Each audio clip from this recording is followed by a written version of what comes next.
Starliner Media. Starliner Media presents Music Night at the Majestic with your host, Michael Boswell.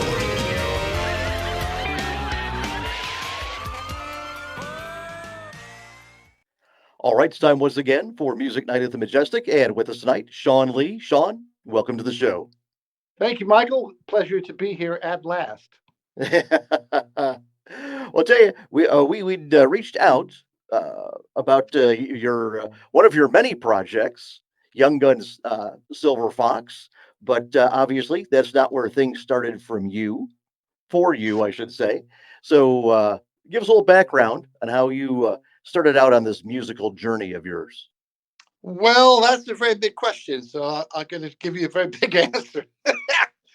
It started off back in the years where the dinosaurs ruled the earth, and in a place called Wichita, Kansas. That's where I grew up, and I was always a fan of music, and I loved listening to the radio and listening to records, and it really took me into this magical kind of world that I just got lost in. And then I began to play guitar when I was about 10. And shortly after that, I began to play drums as well. And I think when I started to do that, I felt like I'd really found, the purpose in my life, that's what I wanted to do. I wanted to be a professional musician. I wanted to make records. I wanted to tour and play concerts. And that was that was the eureka moment. As soon as I started to play, I was like, this is it for me. This is what I want to do with my life. And I always thought that was what I was going to do. I never considered doing anything else. And, from there, I, you know, would play to the radio and to records. And I had an older neighbor named Lee who was a big influence. He was about 5 years older than me. So he would have been about 15, 16 when I was 10. And he was a great musician. And he showed me a lot of stuff. And I built on that. And then I began to play with older musicians as well. And I just went into playing in school, and I started playing in clubs and bars when I was 16. And, that was the kind of start of it for me, professionally. And that just went into, recording stuff, and then eventually writing my own material, which happened when I was about 18.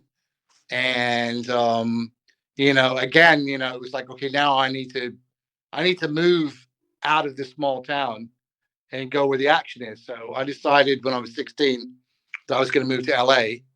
And that took me nearly 10 years to make that a reality. But I did move to LA in January 1988 to, pursue my music career, to make it.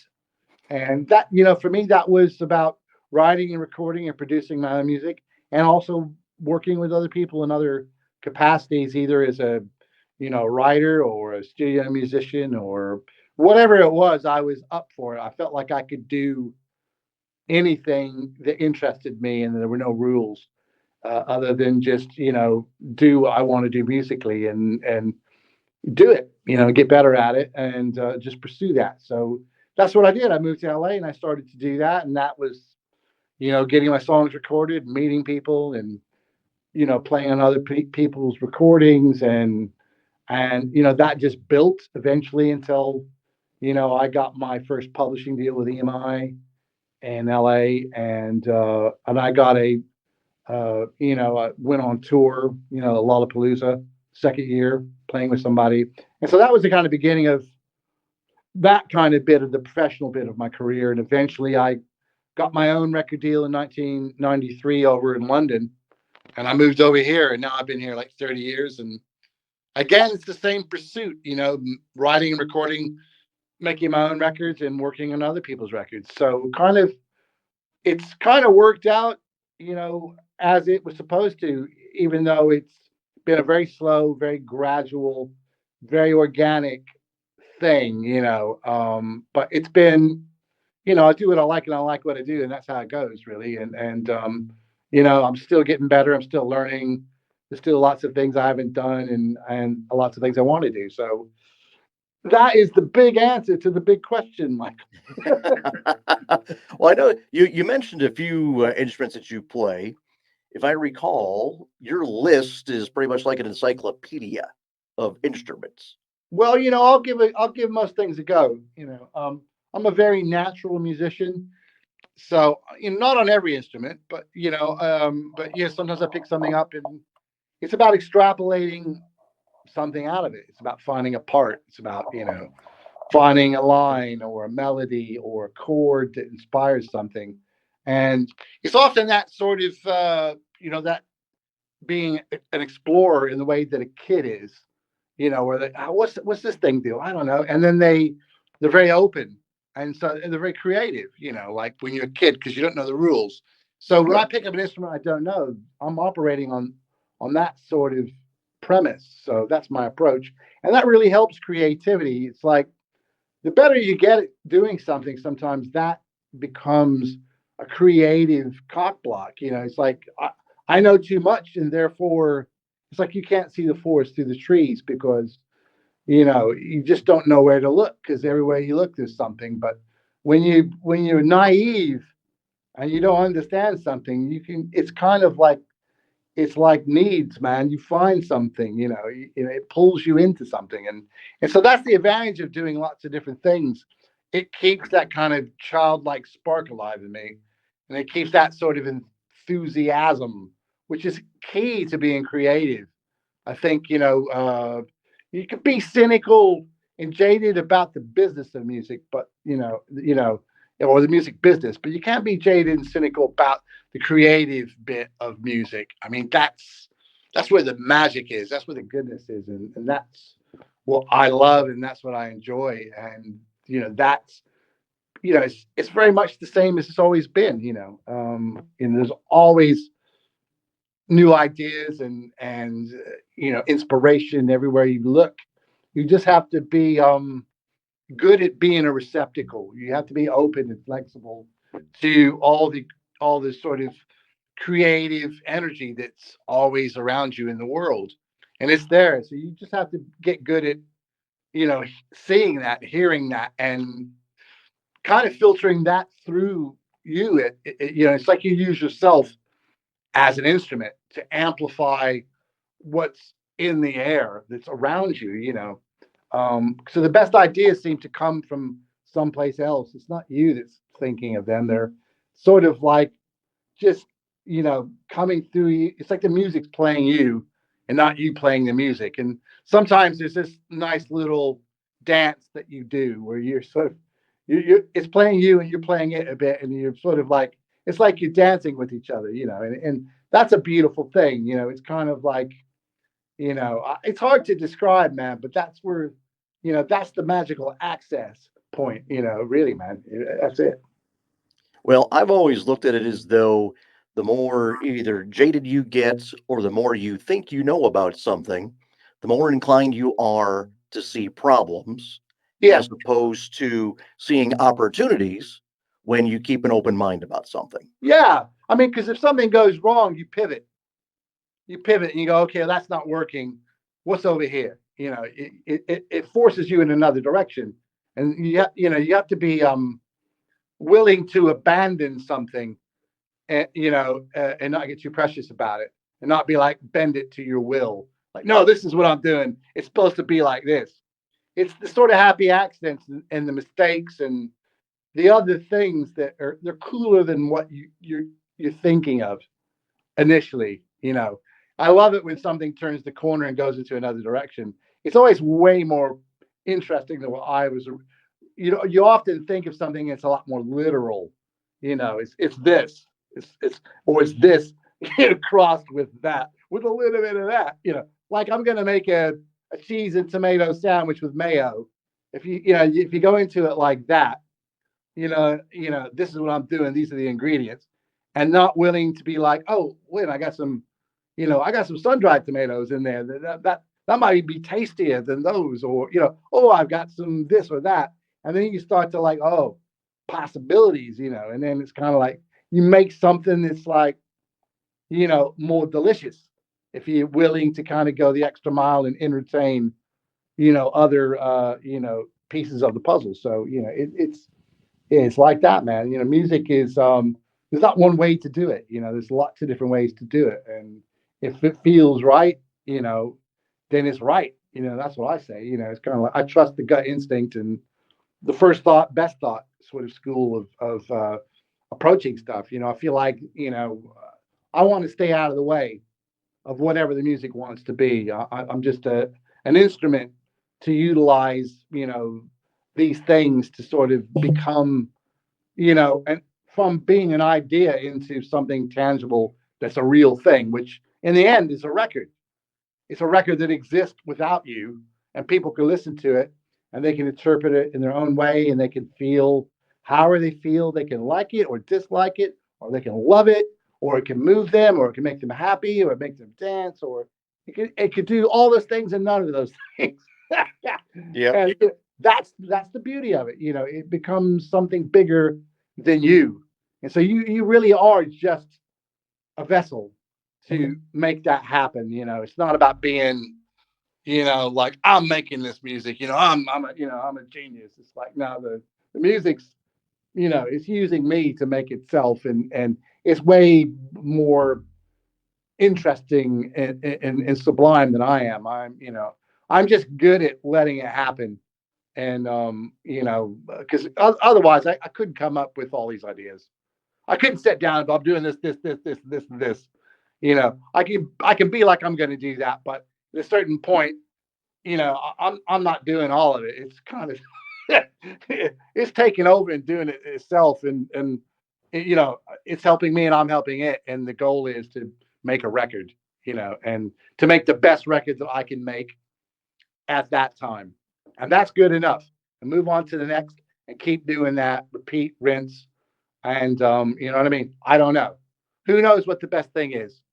I'm not that precious about it. I just want to get it as good as I can get it at that time and move on. Move forward. Always move forward, and it's for other people to experience it in the way that they experience it, and for them to, you know, make the judgment on what your best work is or what they like and more than something else you do. I don't know.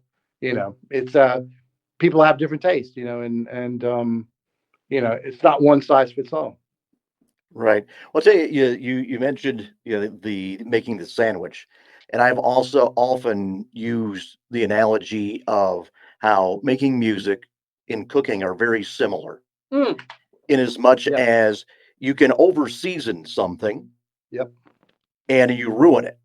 You can Yep. add just the right amount of something and it improves it. You Yep. can include different items and they work fantastic together. But you add one more thing and it dilutes it all. Yeah. And the Yeah. same thing Completely. goes, yeah, same thing goes with music. Yeah, you may not need that extra synth part or guitar Yeah. piece in there. Well, I think if we're going to use this analogy here, I think oftentimes, for me personally, the best food is simple stuff, but all the ingredients are like the best ingredients. So it's like the best. It's the best tomatoes, or it's the best cheese, or it's the best bread, or whatever it is. And you're using all the best fresh things, and you just put together that combination of perfect elements, and man, it just tastes so good. It's like it's got, it's not fancy. It's not trying to be clever. It's just like everything is like, like a 10, and you put it together and it's a million.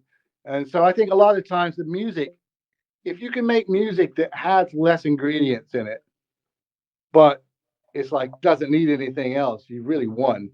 And that's a real hard, thing to do. That's a real art to make a pretty minimal sounding piece of music. But it sounds complete, and it doesn't need anything else. It sounds full, but there's not a lot going on. Or there's a lot going on, but it doesn't sound like there is. That's the other thing too. You can have a lot of instruments, but it doesn't sound like it does because the way you put it together and the way the parts are constructed and how the sounds work together tonally with everything and they complement each other. That's the highest art of making, music, that would be a record. It's like constructing it and piecing it together so everything really matters and it doesn't sound cluttered. It doesn't sound, it just sounds perfect. And that's really hard to do. I mean, that's the highest art to aspire to. So I'm always really happy when I have a track that comes together like that, and then you get like four things on it, and it becomes really difficult to get like those little bells and whistles on it because it just doesn't accommodate anything. It's like, no, no, no, that doesn't fit. No. What about this? No. Like, this Yep. is cool. No, it's not. This is cool. Yeah, it's cool, but no. And then it's like, those tracks are harder to finish because they need like a couple little extra special things to make it a record that you want to listen to over and over. It's those little details that nobody else would hear. That you just put that in there, that little texture or whatever it is. When it just sounds complete with a vocal and a rhythm section, you know, you need a little inspired kind of ornamental things, and that can be difficult to do sometimes. That's just finding just the right thing. And sometimes it's not about adding that, it's about taking away something that's already there, which then it reverse engineers the thing because it just reframes the picture a bit. And it's kind of like you don't need something more because you've taken something away, and it makes what was already there more. So that's that thing. It's about producing and reducing. That's another thing, man. Is like being willing to lose something for the good of the song or for the good of the record or the good of the track. And I'm vicious with my own stuff about doing that. I actually really like erasing something that's really good, knowing that it sounds better muted. So I'm like, well, yeah, it's not that it's not good, but it's just like it just sounds better without it. And so, in a perverse way, that I'm like, I don't need that.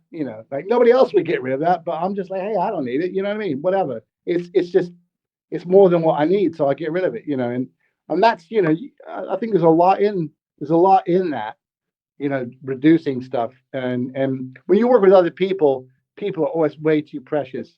Like I can never like do that with other people. I'm like, oh no, I like that. But with my own stuff, I'm like, yeah, I like that, but you know what? I like it, and it's good, but it sounds better gone.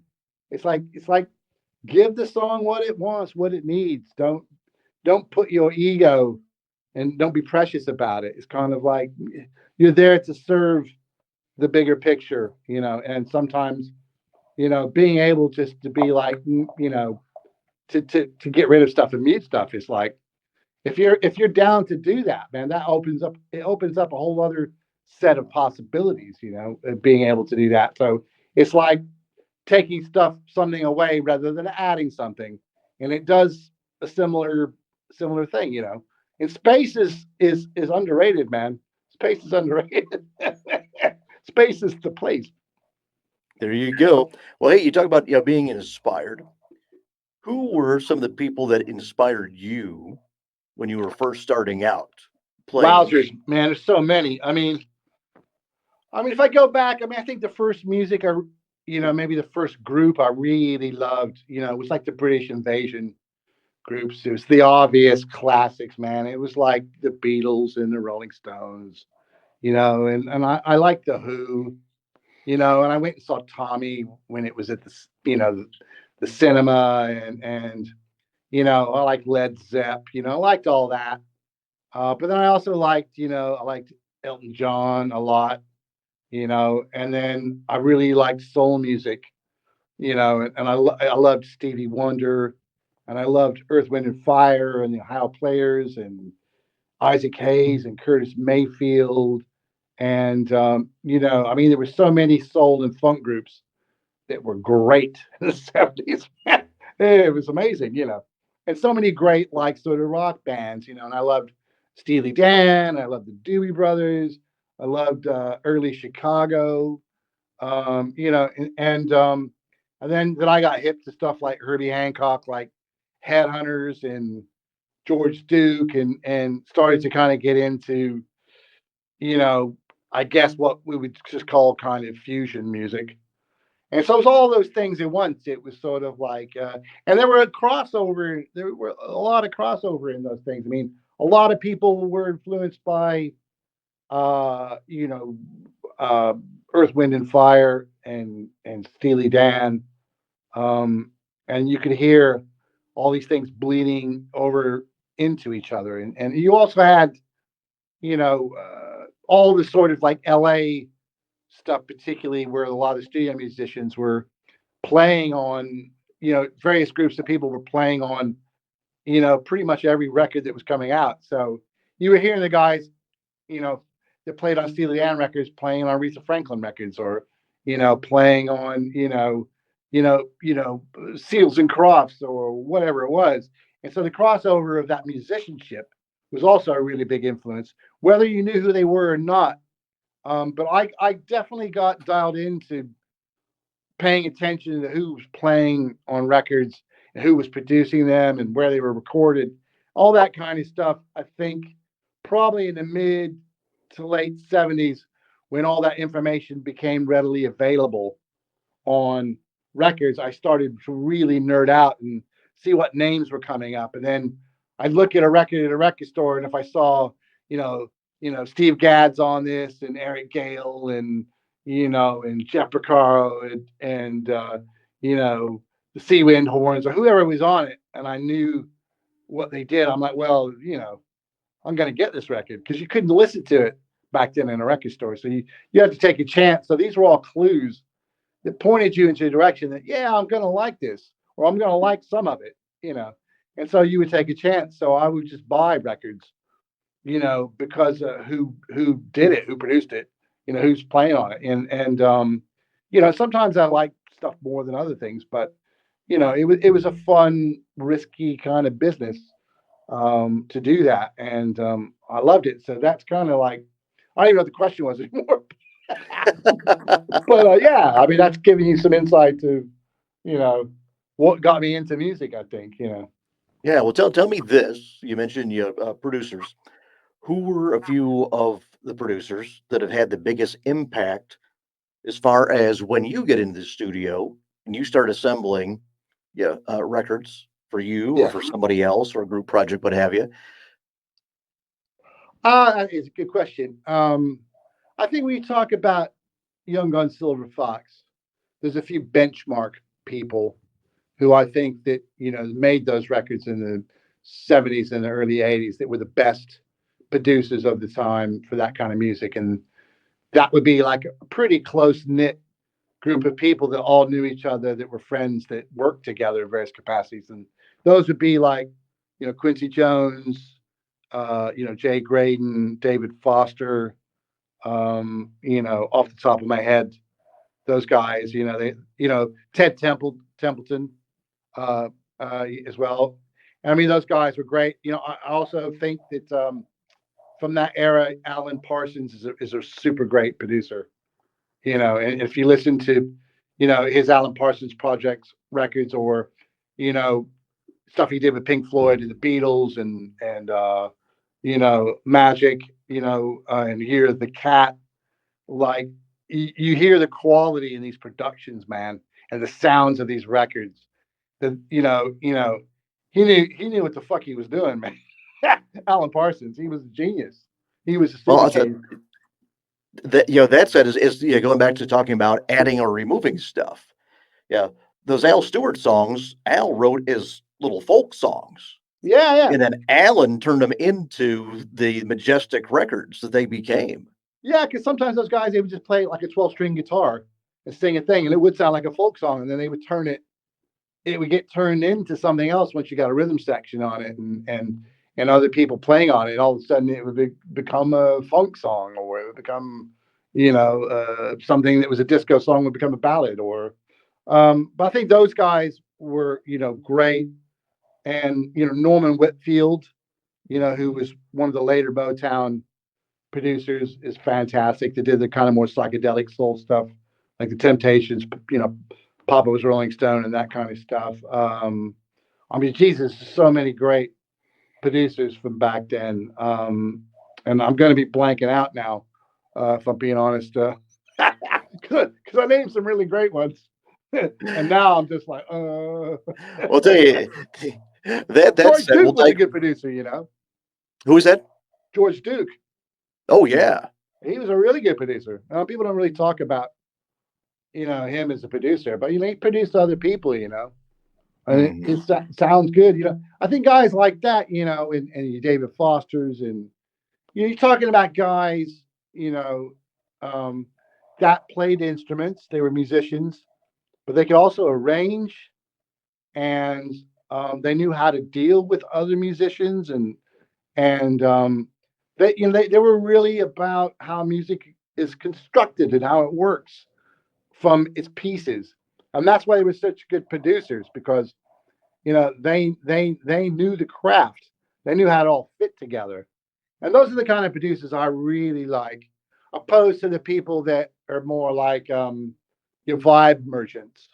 I think like Brian Eno would be a vibe merchant, you know, and he would have an idea that somebody else wouldn't have, or he might just be like taking what somebody else is doing and processing a sound and turning it into something else and making it more ethereal or whatever, or atmospheric.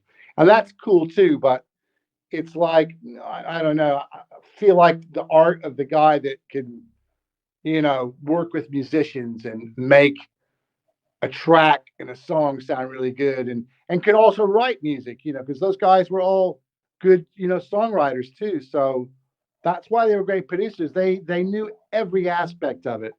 They were complete in their skill set, and that's kind of in a way where I pitch myself. I want to under, understand all the various perspectives that go on into making music and making records, and understanding the different thought processes and how these things fits together. And I think these are the people that are, if you can do that, you can be truly a great producer. Not somebody there's other guys that they're great at what they do, and there's a certain kind of producer. You know what I mean? Like, say, somebody that is a hip hop producer that makes beats, type of a producer. That's a different kind of producing, you know?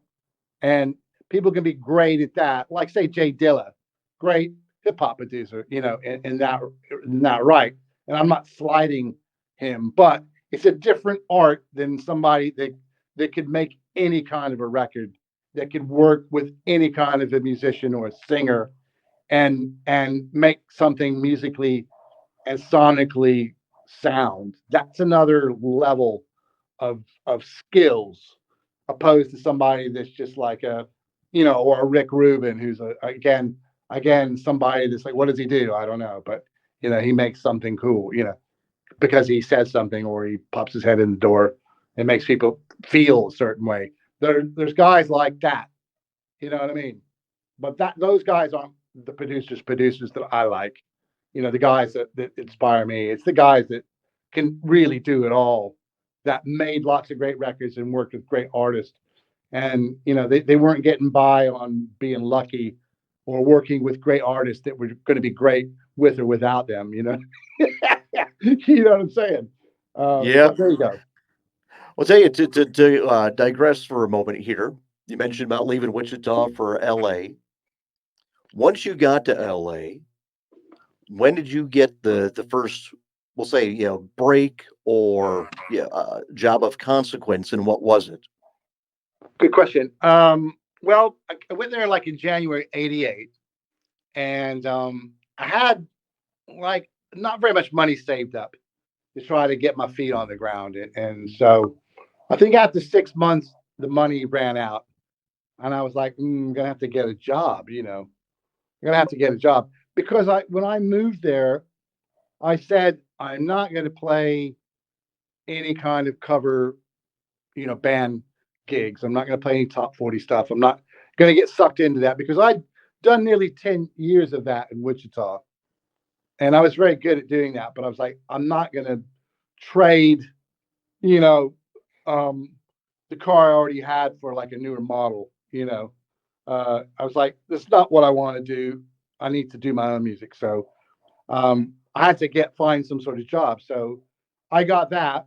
And I guess the first real break I got, like really significant thing, was when I signed a publishing deal with EMI, and that was in 1992. And so when I did that, I sort of quit my job, and that's when I also went on Lollapalooza. So from like 88 to 92, that was the kind of the how long it kind of took me. I mean, I was playing around town, and labels were sniffing around me, and I was, I worked at some cool studios like A&M Studios and some other notable places, and occasionally played with musicians that were famous or semi-famous or respected, and there was that, and those were all cool moments. When you would go in and meet somebody that you worked with them, and they think you sound great, and they with the engineer on, let's get it on Marvin Gaye or something, and you're like, wow, they got and those are cool little personal. Those are small little victories, which are great, and I savor every one of those, because there's lots of little victories like that, when you meet somebody or somebody just appreciates what you do, and that's a really cool thing. But that was the moment in the biz that changed everything when I did that, and I was like, okay, people are taking me seriously, they see the potential in what I'm doing, this is this first major step to where I want to be, which was getting a record deal. And that once I got to 92, I ended up signing the deal that brought me over here in 93. So, but that was the moment where I kind of stepped up to, I don't know, it's almost like I went into the AAA minor leagues, you know, and was playing semi-pro, and then I went pro after that. But it certainly, that was just the beginning of another, another level of shenanigans.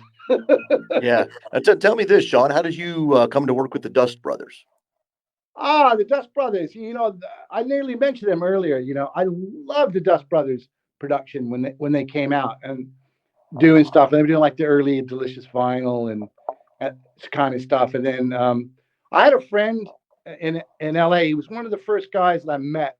His name was John O'Brien, and who sadly passed away about, I don't know, man, when it was, maybe nearly 10 years ago. But John was this cool guy that kind of grew up mostly in LA, and he knew everybody, and everybody liked him, and he knew the Dust Brothers.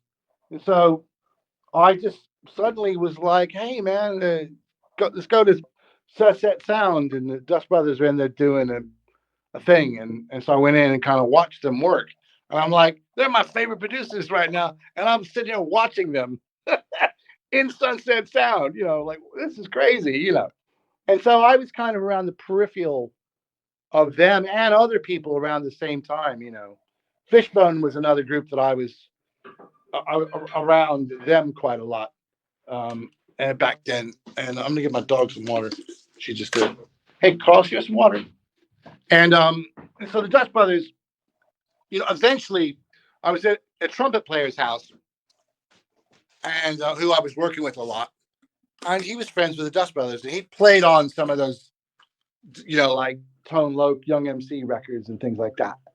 And his name was Fernando Pullum, and he was like, you know what, you should work with the Dust Brothers. And I was like, oh, I love them. He said, oh, I'm friends with them, and he just picked the phone up, and then he picked up the phone and he said, hey, I'm with this guy Shawn Lee. He's, he's dope. You guys need to meet him. You should work together. And I was like, wow, that's unreal. And so I got their phone number, which was something like 213-664-DUST. DUST. That was like the phone number. And so I called them up, and I eventually met them and went up to their house in Silver Lake. And it was kind of this weird thing, like, I'm in the Dust Brothers house. Hey, Carla. She's turning over her bowls. Are you hungry, sweetheart? I'll get you some food in a minute, okay? And then She wants a cameo. So I went up there and I met them, and they were actually working on a Dust Brothers record, which they were about to sign a record deal for, and they wanted to do a song with me for the Dust Brothers record. So I was like, amazing! I'm going to be like featured on the Dust Brothers album, like, how cool is this, right? So we did this song together, and it came out really cool. And the one thing, the Dust Brothers had signed their record contract, but the label hadn't hadn't. She's hungry, my girl. Come here, girl. He says, they didn't countersign the contract, and so the deal never happened. The record never happened, and so yeah, that track didn't, and they never did a Dust Brothers record. I mean, did the Fight Club soundtrack, but that was kind of the closest they ever did to doing a record. But yeah, I mean, I used to go over there and hang out and listen to records, and they made me my first sort of cappuccino. I never had a cappuccino. They had like an espresso machine, so I had like a cappuccino and biscottis, and I was like, wow, this is I'm really moving and grooving. And I We heard didn't a have lot of this in music I'd Wichita. never heard being there, or hearing stuff that I'd heard about but had never heard the records, and so I would make little tapes, and I remember one day going over there, and their living room was full of all these cool vintage keyboards, and they were like, oh, whose keyboards are these? Oh, this is a friend of our Mark, his keyboards. And they were talking about Money Mark, you know who was playing with the Beasties. So that's when I first came across Mark, and I was ended up becoming a huge fan of Mark, and eventually much later, a bit later, maybe around '99, I met Mark, but we ended up making an album together. I think it was 2009, and so he's now like a friend, but it's just kind of weird thing. Sometimes these connections are quite early on, but they're even when something doesn't come out of it, or something comes out of it many years later, they're interesting. It's like skimming a stone, and there's a ripple effect, but you never know when it's gonna. These things sometimes pan out to something much much later. It's weird how these things come around. I mean, I haven't seen the Dust Brothers since. Maybe talk to them through other people sometimes. And they'll be like, "Oh yeah, he told me to tell you hi," or these kind of things. But yeah, it's amazing how things work sometimes, or how they don't work. Yeah, yeah. There's the promise of things working that usually don't. Right, right. Well, I'll tell you, yeah, looking at some of the folks that you have worked with, you've actually worked with a few country artists Oh yeah, from Martina McBride and Leeann Rhimes. that's And right. Yeah. how did you wind up working in that genre? Well, funnily enough, I was doing a country song today. Um, yeah. Well, I'm from Kansas. I'm from Kansas, so I was never a huge country fan. Although I used to watch Hee Haw all the time, and I loved Jerry Reed and uh, Well, Jerry uh, Reed's was an incredible player. oh, he was super amazing guitar player, really funny and charming, a great singer. And I loved Roy. His guitar playing fantastic, and Chet Atkins, and of course I like the old school country. You like all those old school country things are great. Patsy Cline and Dolly Parton, and I mean just Dobie Gray, and I mean it's just tons of early Kenny Rogers. I mean there's just so many great people. But Martina was from Kansas, and she was from a place called oh man, Sharon, Kansas, I think it's called. Real small town. Dad was a musician. They had a family band her last name was Shift, and they were called the Shifters. And so she sang in the family band, and she got a little bit older. She moved to Wichita, and she joined this cover band that I was in called Lotus, which I'd already been in for a few years, and she became like our lead singer. And so I played with her in Lotus, and then 88 came, and I moved out to LA. And then shortly after me moving out to LA, she moved out to Nashville, and she met her husband, who was a friend of mine. His name's John McBride, who has a studio called Blackbird Studio, which is one of the biggest, best studios in the world, which is in Nashville. And they ended up hooking up. They met while we were in the band together, and her and John hooked up, and then they got married, and then they moved out to Nashville together shortly after I went to LA. And then Martina got her record deal really quickly and ended up being on tour with Garth Brooks when he was really humongous. And the Leeann Rhimes thing, to answer the question, was I played on this session in London for this guy named Ronan Keating, who was the lead singer for a boy band called, they were an Irish boy band. I think it was Boyzone. And then he went solo and he did a duet with Leeann Rhimes. And I played on that. I played some drums on that. And then that ended up also being on Leann's album. So they both released it separately, but the same version. So yeah, so I'm on Leann's record. So it's kind of weird, It's like it's like a whole other you know side of things. You know what I mean? And I mean, and the funny thing is, I've only talked to Martina a few times, since I left Wichita. But I talked to her about 10 years ago or something, randomly on the phone. Like I heard, Martina wants to talk to you, sort of thing through somebody on Facebook. And so we organized this call, and I talked to her and John on the phone. And Martina says to me, "It's the weirdest thing." She's like, "One of my kids like played me some music that they were really into, and it was me." She was like, "What?" So I mean, the world is a weird place, man. I don't know. It's like I'm saying, you do things and they go out there, and you don't know who's listening to them and how people discover you. It's a Right. very twisted, tangled web that we weave here. Yeah. How did you come to work with Lana Del Rey? Uh, she, a friend of mine that I was working with, goes by the name of Princess Superstar, and she was over from New York working with me in London. I was producing some tracks for one of her records, and she says, "Oh, there's this girl that I know. God, I'm trying to remember what her real name is. She goes by the name of Lana Del Rey, but her name is I don't know. Maybe you know what it is. I do know what it is, but is eluding I me. know it. But I just can't think of it. yeah, exactly. But whatever her name was, she said, "You guys should hook up. I think you guys would do some great stuff together."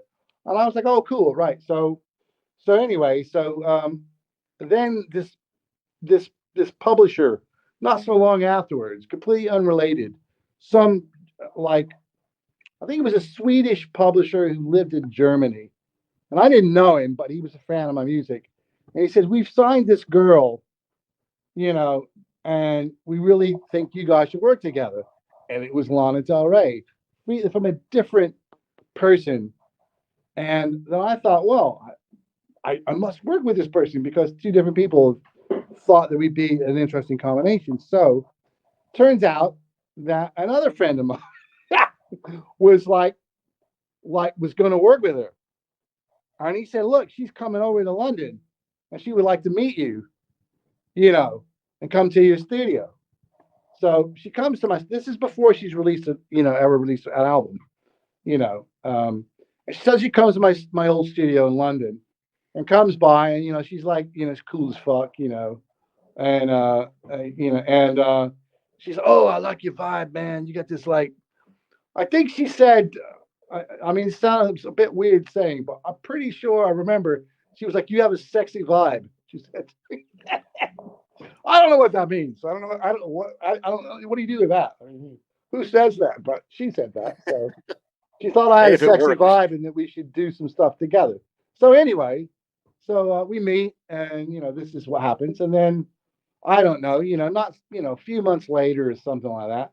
She's coming over to London, and we're gonna do something, right? So this friend of mine who I had written a lot of music with previously, the idea was that we were gonna like do a track with Lana, right?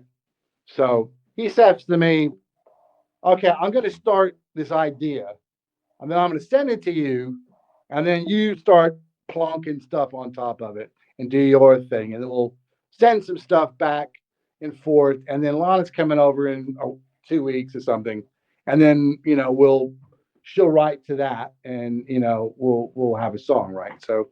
So he sends me the track. I put some stuff on it. It's all sounding super cool, you know. I send it back to him. He does some more stuff on it. Sends it back to me. I do some more stuff on it. Tune sounding real cool. Lana is about to come over now, right? And anyway, she comes over, right? But the time that she comes over, the time that she comes over to London, my wife had our second daughter, right? And 3 days later, this is around the time that Lana's coming to London, right? Um, I'm not feeling very well. I'm like, something's wrong, man. I don't feel good. And I go to the doctor and I say, look, I don't feel good, man. There's something wrong with me. And they're like, nah, yeah, just take some painkillers. You're all right, blah, blah, blah. I'm like, no, something's wrong. So my wife has our daughter, Sela. 3 days later, this is when Lana's coming, right? I'm like, I feel really, really bad. Like I've gotten worse. And so my wife's like, you got to go to the hospital. You got to go to the emergency room. So I go to the emergency room. I get in there and they're like, oh man, you're fucked up. We're going to have to operate. Technically speaking. Yeah. So they basically, I went straight in surgery almost. So Lana comes. I'm in the hospital for 2 weeks, like,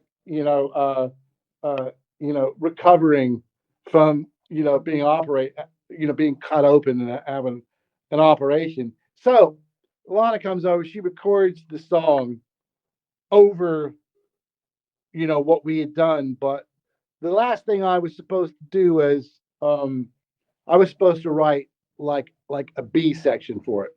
So we had this main bit, which was the verse and the chorus thing that the other guy had started, and he was like, "Okay, you write the B section," because I'd only like played a bunch of stuff on it, and so I ended up being in the hospital. I can't do it. I'm in the hospital. I'm fucked, and I can't be there. And so he finished the track. He wrote a B section for it. So anyway, she records a song on it and vocals it, and it sounds really super cool, man. It's called I don't know if it's called The Races or Off to the Races. It ended up being on the first album, but they completely didn't use our track. So I ended up getting nothing. So I didn't get paid. I didn't get any writing. But the song ended up on the record, but he got something. He like Lana's manager came in and said, "Hey, let me manage you to this other guy that I did the track with." So, and he was like, "Okay." So he ended up like getting some money for it. I didn't get anything, and I'm not saying that it was anything dirty going on. He ripped me off or anything like that. It's just the way it went down. But he ended up like getting some money. I don't know how much, but he bought a lot of gear and set up a studio off that Lana Del Rey. So for me, that was it was just again just shows the madness of life. How these things that would have been that could have been a really big money making thing for me. Had I not ended up in the hospital, I would have written that thing, and she would have cut it, and I would have ended up getting something for it. And I don't know if it would have been life changing money, but it would have been to a certain degree, certainly, and it probably would have created other opportunities. But the way these things work, man, even when you do something and it comes off and you think it's going to bring other opportunities, it doesn't necessarily mean that it is.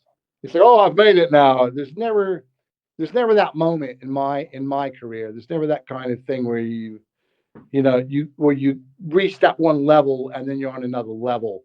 It's all so gradual, and it's often the smaller things that make the bigger difference then the big things make a smaller difference. And I don't know why that is, because you think it's the other way around, I don't know. Sometimes the bigger things can be like something that it's like somebody slaps you in the face and it stings for a minute and then it goes away.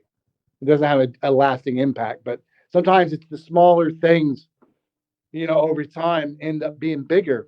They have more of a lifespan.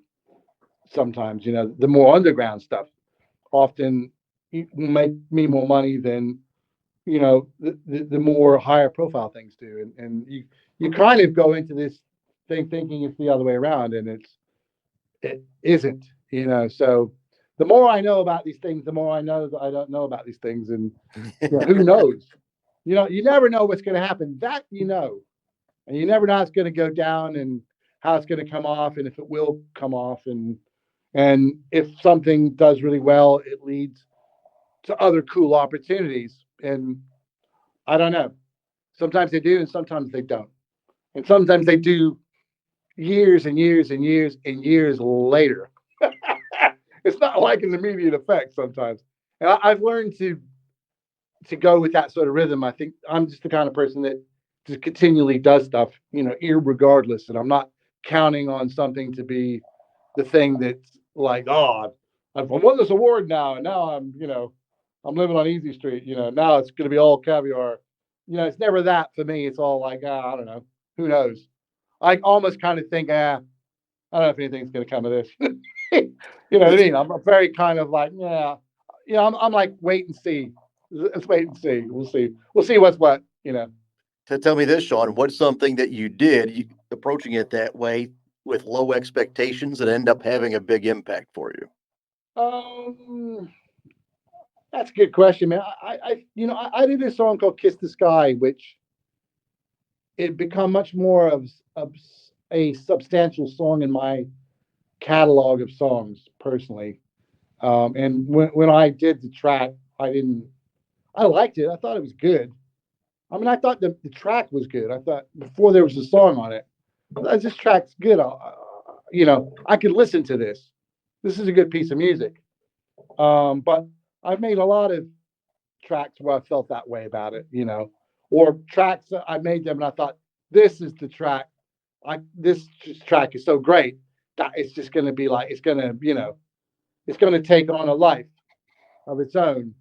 And most of the time it does it, in that track, yeah, man, it had something that meant something to people that was beyond what I did and what my expectation was. And so that's still a song that it's had a good life. I mean, it's been out, I think it came out in 2000 and I'm not sure, 2008, something like that. Maybe before that, even maybe 2007.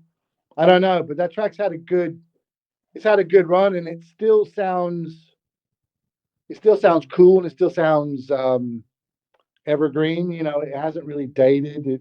It's of its time, but it's also timeless, in a way, and it's a song that just connects, in a way that you can't engineer or predict. I mean, songs have a way of doing that. You just don't always know. You don't always know. I mean, I've had feelings about certain songs and think this is a great song. This is like, and good things have happened because of it.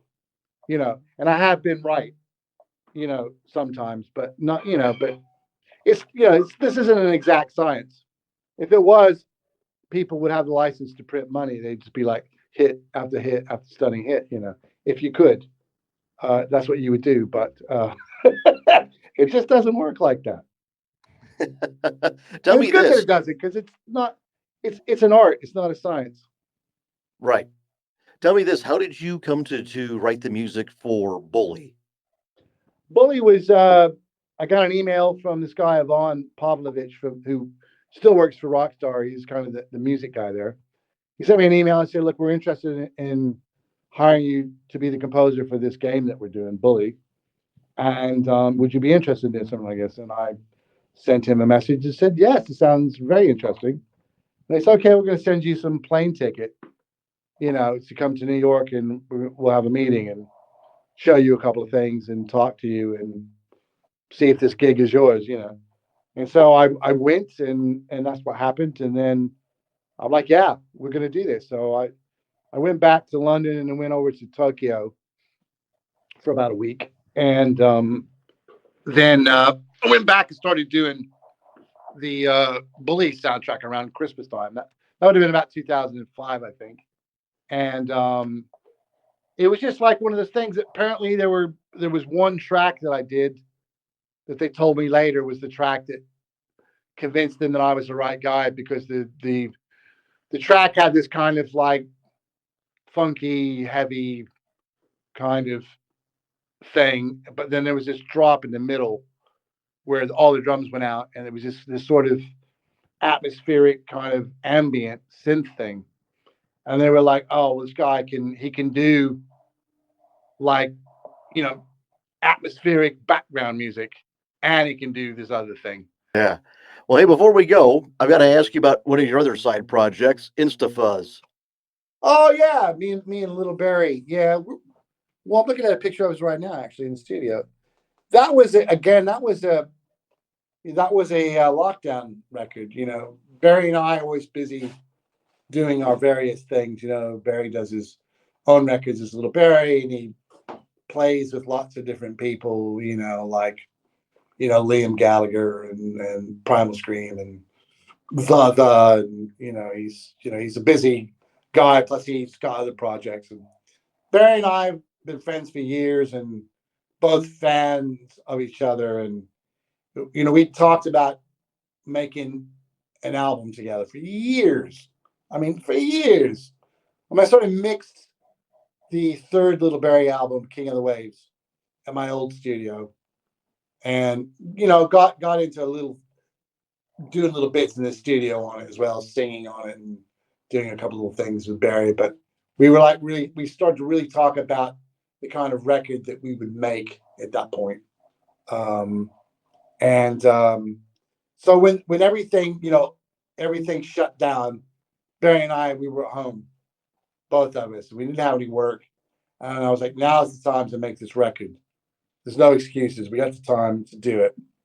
And Barry had started posting little guitar clips of himself on Instagram. And so I ended up like taking a few things he posted, and I drugged them into my computer and cut them up, and then started to build tracks around it. And I said, "Look, this is the vibe, right here." And so we called it InstaFuzz because it's Instagram. And then Barry started. Then we started like sending stuff back and forth. Like I would make some beats and some things, send it to him. He'd play guitar on it, send it back to me. And then every now and again, he'd mask up and come out to my studio, and we'd be in the studio with the masks on, making music together when we weren't supposed to be seeing anybody. And we built this album up, which was so much fun to do. And Barry's got crazy mojo, man. He's such a cool, musical, savant. And it was a very different thing for both of us. It was really fun to do, and it just incorporated so many different kinds and styles of music, and has so many unique things about it. And it was a project that you could really think outside of the box naturally and be really quirky and just do weird stuff. And it felt like anything goes. And there were no wrong moves. It was only crazy moves. And so we're definitely going to do another record. I think we're both in that thing where we're really busy and touring a lot, and it's going to be difficult to get the second record together, but it might take a while. But we have been talking about it already, and we've kind of discussed, like the concepts of a plan. again, if I could use that saying. But And yeah, are you going to include Preacher 5? yeah, yeah, the Prophet 5. Yeah, that's a good question. I'm not sure yet about if that, because that was something very much about that record. But you know, if I brought it over to the new record, would it just be, more of the same, or maybe there's a different thing, but or maybe I should, or maybe it should, maybe he should make an appearance, but not be on every track. I don't know yet. It's early days for that. Whatever's right is whatever's right. How I did wouldn't. you come to include those sound bites of the Prophet 5? I mean, I'd had them on cassettes, for decades, and I'd always wanted to use them on, some recordings, but I never had, and it just felt like the right thing for that music. I just thought, okay, it's just like this is the context for this stuff to live, and it just became like the third band member, um, in it, and so yeah, I mean Barry's just really special, and he's great to work with, and he's such a cool, humble guy, and he's very special. I'm honestly, I'm so lucky. I'm so lucky to have some of the musical partners and friends and in this world that that are in my life, and to be able to create music with them. It's such an amazing privilege to I must be good enough to be able to work with these great people. But sometimes I'm like, how did I get here? I mean, obviously I work hard, and I am I'm pretty darn good, but I should be by now, but but it's still, I'm lucky to work with these great people, and I'm just so glad to be in the same room with people, and it's just great to be able to work with people of that caliber. They elevate me, and I learn from them, and I have fun, but they see something in me as well, and so it's that kind of thing. It's just that's just the great thing about music. There's so many cool, interesting musicians and singers out there, and creative people, and we find each other. We gravitate towards each other, and they see something in you, and you see something in them, and sometimes when you're lucky, these things come together, and they come to fruition, and they there's records, and it's great. I just feel like the world is becomes a smaller place, sometimes, and it's a big old world, but I feel like the circle is small, and I think people know each other, they know of each other, and we find each other, we gravitate into each other's orbit, over time, and it's just been such a wonderful, freaky, fun, inspiring, musical, journey for me to have worked with all these great people, all these different people that do completely different things from each other and shine in completely different ways, and to be able to make music with them, and somehow find a way to fit what I do into what they do. It's some crazy shit. It's some crazy shit, I don't know how I do it, but I It's enjoy not the doing it. question why or how. Yeah, no, I'm just glad. I'm just glad. It's good. I think there's that kind of thing where everybody's kind of you know I mean, the people I work with, no, they're not egomaniacs. The people I work with, we're all pretty down to earth, and we love what we do. We study what we do, and we're into it. And so it's kind of like we work together really nice, because it's not like this kind of egocentric thing of I know better than you, and you dance to my beat, or there's no competitiveness. which you get with a lot of musicians. People they'll try to like take you down. I mean, I'm going to test you. You know what I mean? Yeah, you think you're good? Let's see if you can do this. There's a lot of that with musicians. There's a lot of kind of musicians that are like that, but the people I work with aren't like that. They're just really giving, sympathetic, vibey people that are really great at what they do, and they listen, and they bring out the best in you, and hopefully you do the same thing for them, and it's a beautiful thing, man. I love my musical life. It's just been the best. It's just been the best, and all that.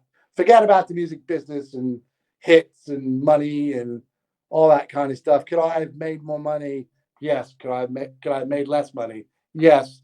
Could I be more well known? Yes. But is that why I'm doing it? No.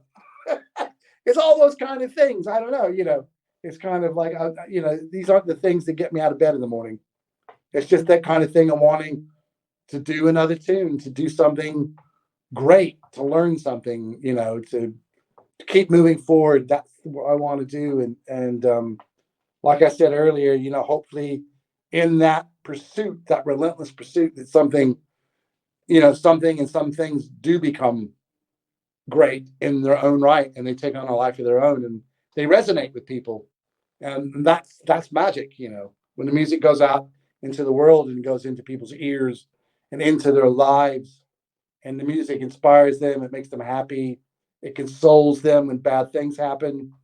These are all really magical, beautiful, profound things. And I'm really glad that I've been around long enough to actually see the fruits of that labor, to meet people, that tell you the stories about, family members that died and how your music, got them through it. Or they tell you these stories. Oh, we listened to your song as we held hands and I watched them die, or our baby was born and we named him after this song. All those kind of things, which are huge things.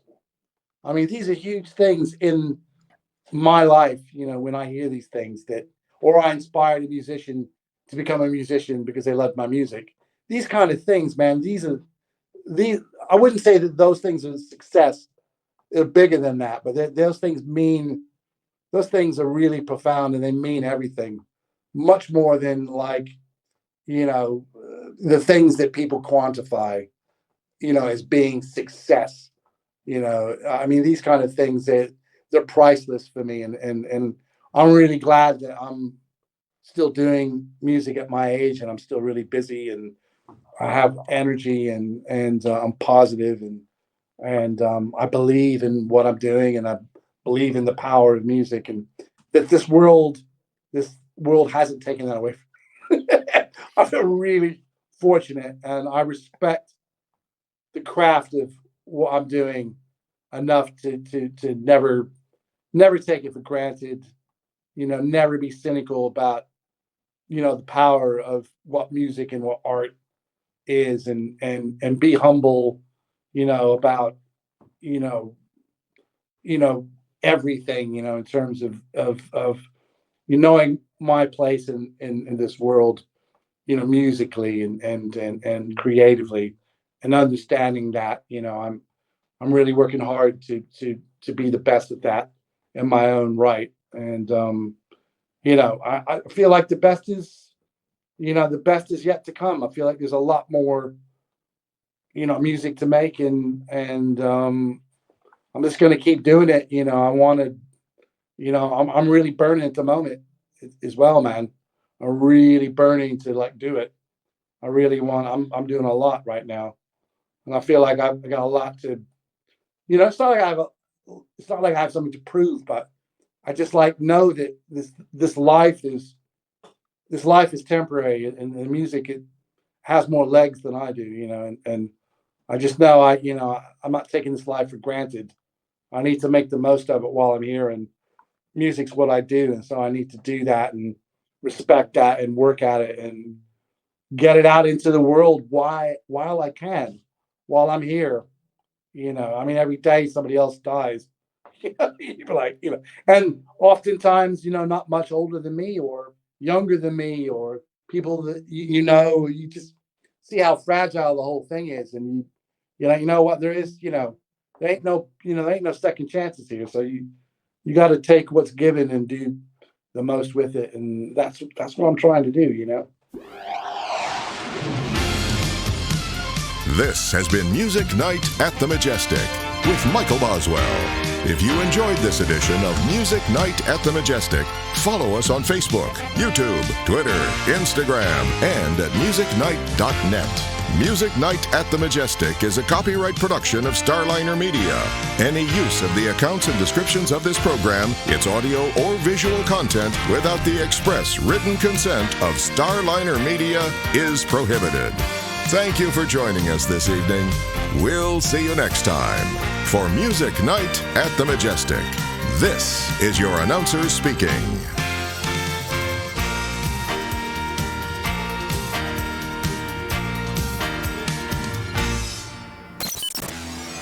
Starliner Media.